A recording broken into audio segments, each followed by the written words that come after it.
Time Delhi में anganwadi workers को लगभग 13,500 मिल रहा है, जो कि संघर्ष की बदौलत है। तमाम वल्नरेबल फैमिलीज है ना, उनसे ही आंगनवाड़ी कर्मियों को रिक्रूट करते हैं। अभी आप देखिए, अभी विमेन रिजर्वेशन बिल हुआ, बड़ा पेशेंस से आप वो गैर बराबरी खत्म नहीं कर सके। स्मृति ईरानी और आतिशी मारलेना, इनकी पक्षधरता, इनकी प्रतिबद्धता क्या कॉमन आंगनवाड़ी वर्कर्स और हेल्पर्स की तरफ है? नहीं, इनकी प्रतिबद्धता है अंबानी, अडानी, टाटा, बिरला की जमातों की तरफ।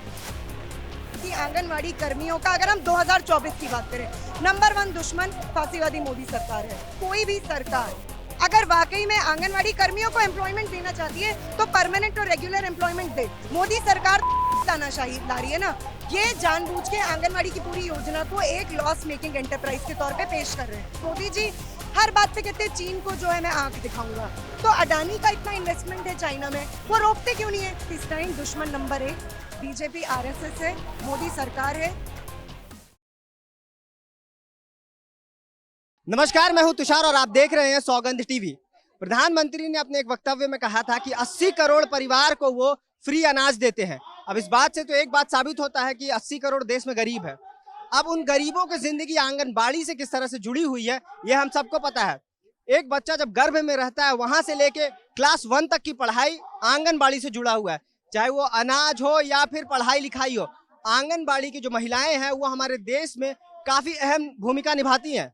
अब वो अपने कुछ मुद्दों को लेकर यहाँ जंतर मंतर पर प्रोटेस्ट कर रही हैं। उनसे बात करते हैं कि आखिर वो क्या मांगना चाहते हैं और क्या उनकी मांगे हैं पूरी तौर पे।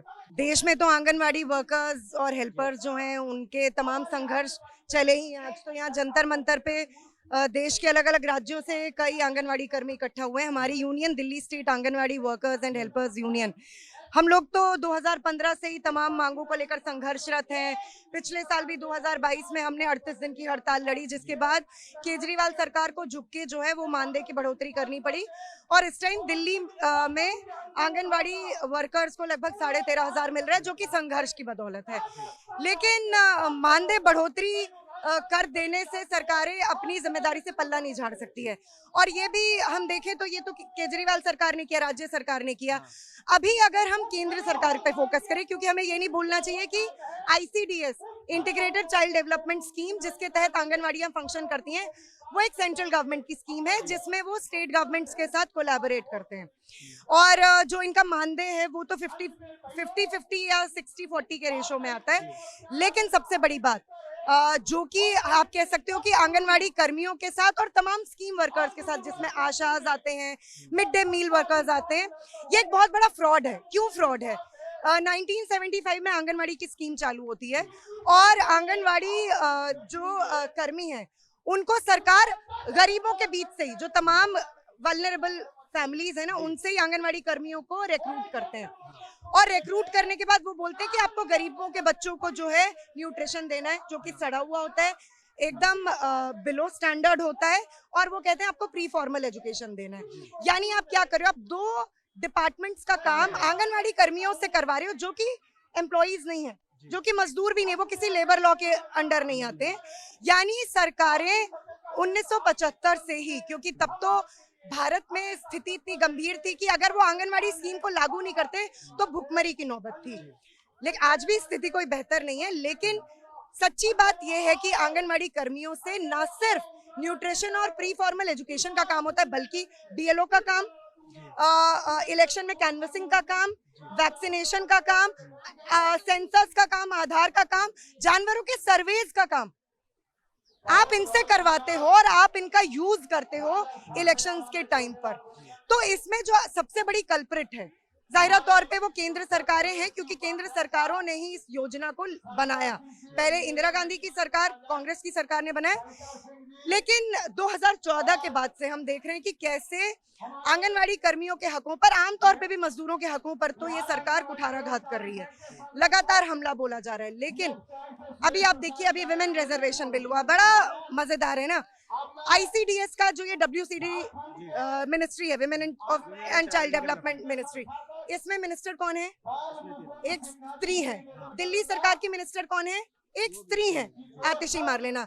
स्त्रियां अभी रिजर्वेशन लागू जब होगा तब होगा। हालांकि मेरा तो मानना है कि ऐसे रिजर्वेशन लागू करने से स्त्रियों के प्रति जो गैर बराबरी का रवैया है, जिसके भौतिक कारण है, जिसके कारण इस व्यवस्था में मौजूद है, किसी रिजर्वेशन से आप वो गैर बराबरी खत्म नहीं कर सकते हो। लेकिन अभी रिजर्वेशन की बात दूर की है, एक वो डिपार्टमेंट, एक वो मिनिस्ट्री जो पूरी की पूरी औरतों से चलती है, उसकी मिनिस्ट्रीज का कंट्रोल औरतों के हाथ में है। स्मृति ईरानी और आतिशी मारलेना, इनकी पक्षधरता, इनकी प्रतिबद्धता क्या कॉमन आंगनवाड़ी वर्कर्स और हेल्पर्स की तरफ है?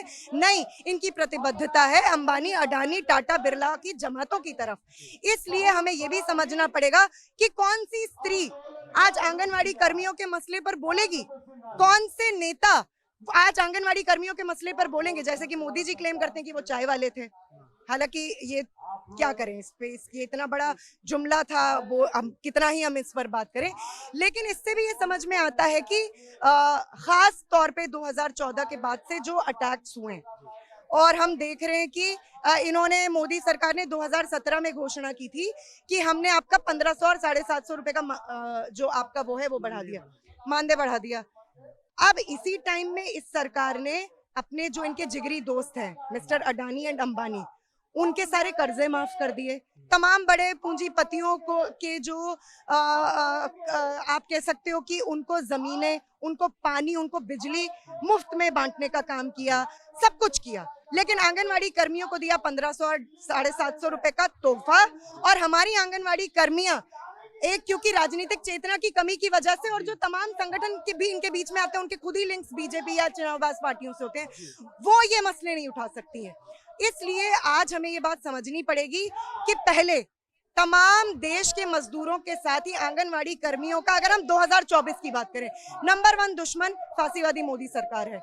आज इनकी वोट बंदी, इनका कंप्लीट बाइकॉट, इनकी अकल ठिकाने लगाने का इससे बड़ा मैं कह सकती हूँ कदम कोई नहीं हो सकता। दूसरी चीज, क्या बाकी चुनावबाज पार्टियां दूध की धुली है? बिल्कुल भी नहीं, बिल्कुल भी नहीं।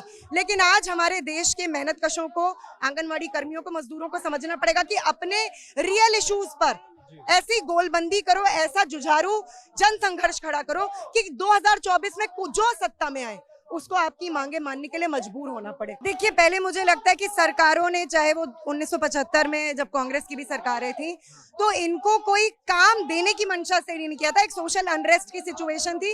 अगर वो आंगनवाड़ी कर्मियों को एम्प्लॉय नहीं करते तो जाहिर तौर पे हमें याद करना चाहिए कि 1975 के बाद ही इमरजेंसी भी लगी थी इस देश में। स्थितियां क्या थी ये सबको पता है, मतलब फूड क्राइसिस था, सब कुछ चल रहा था।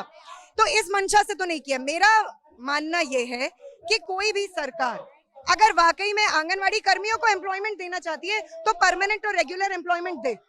आप चाहते हो ना ये काम पर लगे, तो आप इनको मानदेय पे, वॉलंटियर सोशल सर्विस के नाम पे आप इनका शोषण क्यों करते हो? दूसरी चीज, बिल्कुल जो एक फांसीवादी पार्टी और जो गैर फांसीवादी पूंजीवादी दल है, उनमें फर्क तो होता ही है। मोदी सरकार तानाशाही ला रही है ना, टाटा, बिरला, अंबानियों, अडानियों की, यानी कि बड़े पूंजीपति वर्ग की तानाशाही ला रही है। अब इसमें क्या है, इनको भी आंगनवाड़ी की योजना, ये तमाम स्कीमें क्या नजर आ रही हैं कि ये भी निजीकरण के लिए एक उपजाऊ जमीन है। और ये कहने की, ये मैं मतलब ऐसे ही कैमरा पे बोलने के लिए नहीं बोल रही हूँ, ये जानबूझ के आंगनवाड़ी की पूरी योजना को एक लॉस मेकिंग एंटरप्राइज के तौर पे पेश कर रहे हैं कि ये सरकार, देखिए इसका बोझ नहीं, जो आपने खुद ही कहा, ये हम इसका बोझ नहीं उठा सकते, तो ये क्या करेंगे, प्राइवेटाइज करेंगे। प्राइवेटाइज करेंगे तो सबसे पहले क्या होगी, छटनी।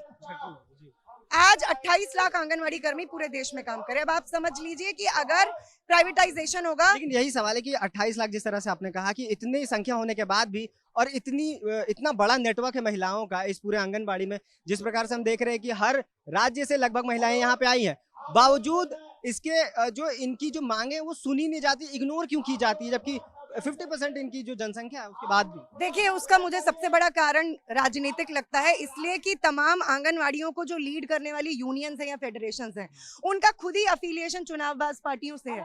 बीएमएस खुद आरएसएस और बीजेपी की यूनियन है, एटक, इंटक, इफ2, आप ये उसके बाद आपकी C2, एक2, ये तमाम यूनियनें खुद ही चुनावबाज पार्टियों से लिंक रखती है। इन्हीं की मदर पार्टीज, इन्हीं की आका पार्टियां नीतियां बनाती हैं जो आंगनवाड़ी कर्मी मजदूर विरोधी होती हैं, और यही आके बोलती हैं आओ हम तुमको यूनियनाइज करते हैं। तो ये कैसे ये संभव है? ये संभव नहीं है। इसलिए आज के समय में, और ये हमारी यूनियन ने करके दिखाया है, एक क्रांतिकारी इंडिपेंडेंट ट्रेड यूनियन, इंडिपेंडेंट राजनीति से नहीं है। कोई कहे कि आप क्या, आपकी कोई जाहिर तौर पे हमारी एक राजनीति है, मतलब वोट वाली राजनीति। हाँ, मतलब कि चुनावबाज मदारियों के पीछे अगर आंगनवाड़ी कर्मी या मजदूर वर्ग का कोई भी हिस्सा लगेगा तो वो उनका पिछलग्गू बन के रह जाएगा, वो उनकी वोट की राजनीति में इस्तेमाल किया जाएगा किसी भी प्यादे की तरह। ये हमें समझना पड़ेगा। और अगर आप मानते हैं कि दिल्ली में हमने वो मॉडल खड़ा किया, तो मैं यहाँ पर भी यही इसीलिए आई थी कि भाई आप ऐसे मॉडल आप बाकी जगहों पे भी खड़े करो, राजनीति से स्वतंत्र नहीं, लेकिन जाहिरा तौर पे जो तमाम चुनावबाज पार्टियां आपके बीच में ही कभी कोई मुखौटा पहन के आती है, उनको एक्सपोज करो। आप उनके साथ रहोगे तो आप नहीं जीत सकते, पॉसिबल ही नहीं है जीतना। और दूसरा कारण ये भी है कि पॉलिटिकल कॉन्शियसनेस, जो राजनीतिक चेतना का लेवल है वो कम है। और उसके कम होने का रीजन क्या है? अब हमें ही हिंदू मुसलमान के नाम पे लड़ा दिया जाएगा, हमें ही ऊंची जात तथा कथित नीची जात ये कह के लड़ा दिया जाएगा, हमें ही क्षेत्रों के नाम पे लड़ा दिया जाएगा। और इसमें सबसे माहिर कौन है? बीजेपी, एक फांसीवादी पार्टी। तो इन सारे डिविजन्स का इस्तेमाल करती है ना, तो नकली मुद्दों को आपके सामने ऐसे पेश किया जाता है कि वो आपके रियल इश्यूज हैं। तो ये भी हमारी आप कह सकते हो बिखराव के कारण है। और मेरा मानना है कि इन तमाम चीजों से पार पाके ही न सिर्फ आंगनवाड़ी कर्मियों का आंदोलन बल्कि आमतौर पे मजदूर आंदोलन भी आगे डग भर सकता है। इसके बगैर मुश्किल है। दूसरी चीज जो मुझे लगता है कि अभी फौरी तौर पे 2024 के मद्देनजर आपसे मेरी बात भी होती रही है, जैसे कि हमारी यूनियन एक यात्रा में शामिल है, भगत सिंह जन अधिकार यात्रा। ये जन अधिकार यात्रा क्या है? लोगों के रियल असली इश्यूज, चाहे वो अनएम्प्लॉयमेंट का इशू हो, चाहे वो बढ़ती महंगाई का इशू हो, चाहे वो सांप्रदायिकता का इशू हो या भ्रष्टाचार का इशू हो। ये जो साफ सुथरा चरित्र लेके मोदी साहब आते हैं ना, और इनके लग्गू भग्गू ये जो आरएसएस से लेकर बजरंग दल ये हाफ पैंटी है, इनकी आपको रियल आइडेंटिटी आज लोगों के बीच में ले जाने की जरूरत है। और अपने रियल इश्यूज पर जनता संगठित हो सकती है बशर्ते कि उनके रियल इश्यूज उठाए जाएं, क्योंकि लोग परेशान हैं। एक और सवाल है कि क्या आपको लगता है कि 2024 के चुनाव से पहले एक अंडर करंट है, जैसा बहुत सारे विपक्ष के जो नेता वो कह रहे हैं कि एक अंडर करंट है सरकार के खिलाफ में, क्योंकि जिस तरीके से जब हमने देखा कि एनसीआर जो बहुत सारे धरना हुए हैं, चाहे वो किसान का आंदोलन हो, किसानों का हो, या फिर और भी जो आंदोलनें हुए हैं, तो उसमें काफी भीड़ उमड़ी थी। तो उसके CA-NRC का प्रोटेस्ट हुआ था, या फिर बहुत सारे जो लेबर लॉज भी है उसको लेके भी बहुत सारे प्रोटेस्ट होते रहे। तो आपको लगता है कि एक अंडर करंट है 24 से पहले? बिल्कुल बिल्कुल। मोदी सरकार देखिए इस टाइम बौखलाई हुई है, एकदम बौखलाई हुई है। अब देखिए सत्यपाल मलिक जी जो इन्हीं के आदमी थे, इनके तो बहुत ट्रस्टेड मैन थे, आरएसएस के काफी क्लोज बंदे थे। उन्होंने ही कहा कि 2024 से पहले कोई बड़ा आतंकी हमला हो जाए, और आतंकी हमला उन्होंने तो यहाँ तक आशंका जताई है कि राम मंदिर तक पे आतंकी हमला हो सकता है, नई पार्लियामेंट बिल्डिंग पर आतंकी हमला हो सकता है, अचानक आतंकी हमला हो गया। भी पुलवामा भी तो ऐसे ही हो गया था ना, हवा में पुलवामा हो गया था। फिर अंध्र राष्ट्रवाद की एक लहर फैलाएंगे चीन के खिलाफ, पाकिस्तान के खिलाफ, वहां पर भी तो हमारे आपके जैसे ही लोग रहते हैं। ये तो शासक वर्गों के अपने अंतर्विरोध जानबूझ के वो पैदा करते हैं, वरना तो इनके तमाम अभी आप देखो G20 का समिट हुआ, तमाम देशों के जो पूंजीपति वर्ग के नुमाइंदे थे यहाँ पर आके गलबैयां कर रहे थे और नीतियां हमारे आपके खिलाफ बनाएंगे। तो इनकी कोई लड़ाई नहीं होती है, जनता को बेवकूफ बनाने के लिए करते हैं। और मोदी जी हर बात पे कहते हैं चीन को जो है मैं आंख दिखाऊंगा। तो अडानी का इतना इन्वेस्टमेंट है चाइना में, वो रोकते क्यों नहीं है? नाम भी आया, एक चीनी शख्स का नाम भी आया उसमें, चाइनीज नेशनल। अब आप खुद सोचिए, सबसे बड़ा देशभक्ति का प्रमाण मोदी जी अभी दे सकते हैं। वो तो इतने बड़े राष्ट्र भक्त हैं, हनुमान भक्त है, राम भक्त है, मतलब उन्होंने भक्ति के रिकॉर्ड्स तोड़ दिए हैं। तो उनको सबसे पहले ये सारे इन्वेस्टमेंट्स जो हैं चाइना में, अडानी के, अंबानी के, और पाकिस्तान में, ये भी नहीं भूलना चाहिए अंबानी के ठीक ठाक इन्वेस्टमेंट है पाकिस्तान में। रोको इसको। आप कल्चरल एक्सचेंज करने से रोकते हो, आप क्रिकेट मैचेस होने से रोकते हो, लेकिन आप अपने यार दोस्तों के जो इन्वेस्टमेंट्स हैं उनको नहीं रोकते हो। तो अब सत्यपाल मलिक जी ने कहा था कोई आतंकी हमला हो जाए या नूह जैसा दंगा भड़काने की कोशिश, लेकिन जनता ने अपनी जुझारू एकजुटता से देखिए इनके तमाम मंसूबों को फेल कर दिया। वरना इनकी प्लानिंग तो ये थी ना कि हरियाणा को दंगों की आग में झोंक दे, लेकिन हरियाणा के ही तमाम अलग अलग जो समाज के लोग थे, समाज तो एक ही है, लेकिन हाँ ये कितना त्रासद है कि हम जातियों में बटा हुआ है ये समाज। अब क्या करेंगे, सच्चाई एक तो है ही, लेकिन उन सब ने मिलकर जो इनकी कोशिश थी सांप्रदायिक दंगे भड़काने की, उसको नाकाम कर दिया। इसलिए देश की जनता को ये तो समझना पड़ेगा कि एक बौखलाई हुई सरकार ज्यादा खतरनाक भी होती है। अब इन्होंने बोला कि स्पेशल पार्लियामेंट सेशन है, हुआ क्या? मतलब खोदा पहाड़ निकली चूहिया भी नहीं। वो था क्या?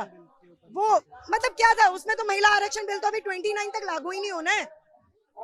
हाँ, मतलब उसका कोई अभी डेट तय ये तो कभी ये लफाजी तो वो कभी भी कर सकते थे, लेकिन बेसिकली इनको कुछ चकाचौंध की राजनीति करनी है। और फैशिस्ट पॉलिटिक्स का एक ये होता है कि आप अपनी राजनीति का एक किस्म का सौंदर्यीकरण करते हैं, कि आप ये दिखाते हैं कि देखो हम कुछ स्पेक्टेकल क्रिएट कर सकते हैं, हम कुछ तमाशा क्रिएट कर सकते हैं। तमाशा ही है इनकी पूरी पॉलिटिक्स।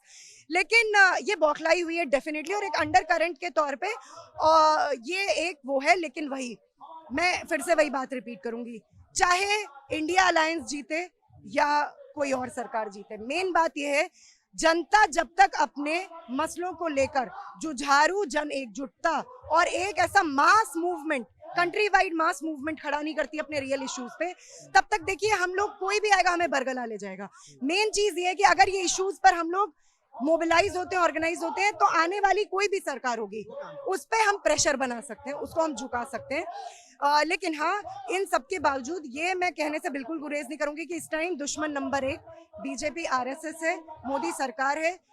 इनका एक और साल इस देश की जनता के लिए बहुत भारी पड़ने वाला है। अगर महिला जाति का सम्मान नहीं किया तो जिस तरह हम लोग 27 किलोमीटर से दूरी का 3 रोज का सफर कर आए हैं, छोटा छोटा बाल बच्चा छोड़ के, और झारखंड में हम लोग डबल सरकार का इंजन था ना भाजपा का, उसको हम लोग गिराने का काम किए हैं। अपने छोटे नन्हे मुन्ने बच्चा को छोड़कर 8 दिन से हम लोग यहाँ पढ़े, उसी तरह से हम 2024 में हम इनको सबक सिखा के ही रहेंगे दम।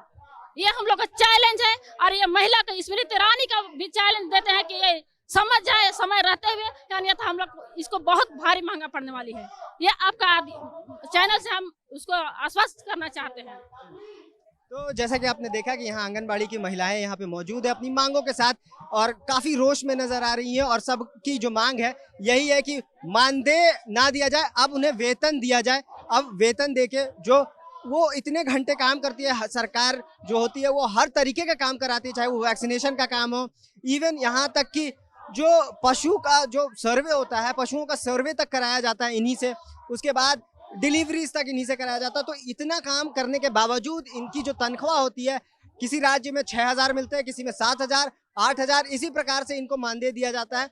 लेकिन इनकी मांगे हैं कि इन्हें अब वेतन दिया जाए और 25,000 की जो तनख्वाह है इन्हें मिले। अब देखते हैं कि सरकार कब सुनती है, क्योंकि इन्होंने भी अल्टीमेटम दिया कि 2024 का चुनाव नजदीक है, सरकारें सुन ले, वरना ये वोट देकर सुनाने का काम करेंगी। मैं तो तुषार, कैमरा पर्सन सचिन के साथ सौगंध टीवी। आप देख रहे हैं सौगंध टीवी, सौगंध वतन की।